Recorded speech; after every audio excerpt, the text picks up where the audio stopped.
Update guys, yan, kinarwash ko na yan kanina para medyo presentable naman. Nandito na ngayon ako sa sa talyer ng tropa. So, interview tayo ng konti. Tol, ano gagawin natin dito, Tol? Deep cleaning yan, bubuuin natin ang linis talaga to kasi lumubog ng todo sa bahay. Tayo tayo dyan. O, mga Kasi papala. bubuksan talaga natin lahat to para ma-deep cleaning. Importante, hindi pinaandarin muna yung motor. Ano daw wag daw papaanda rin Ito, ang dumi Tropa natin sa Gobang, mga kaibigan, sa Intitira. Okay. Nakakabahan ako sa magiging tsura. Yan, may down-down po. Nakakatakot kasi dito, mga kaibigan. Baka mamaya mag-umido kasi yung mga wire.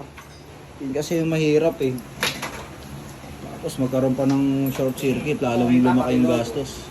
Ito yung nga, Tol. Dali espada niya pala sa ilalim yan. Grabe ay. Nabubuuin natin ang linis to, deep cleaning talaga gagawin. Deep cleaning daw. Bukod doon, idol, ano pa mga pwede natin gawin dito?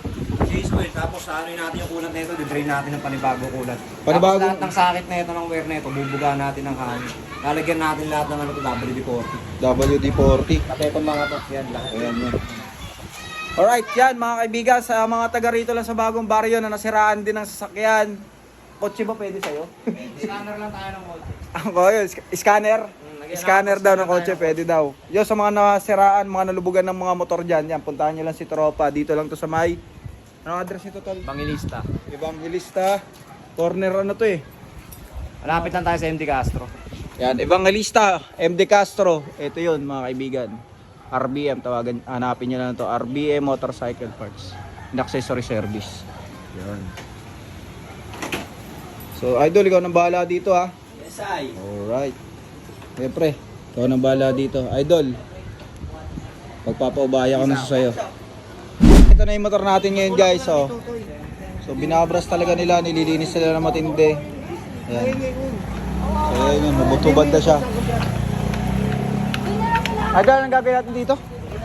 Lilinisin daw yung throttle body nito, no? No? Lilinisin din na rin daw. Lilinisin na din daw yung throttle body niya. So, ayan, baklas na yan. Butubad. So palit, ano yan, langis, coolant, brake fluid, yung panggilid niyan lilinisin din.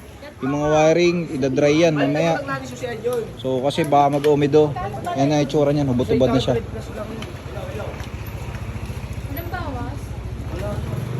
Alright.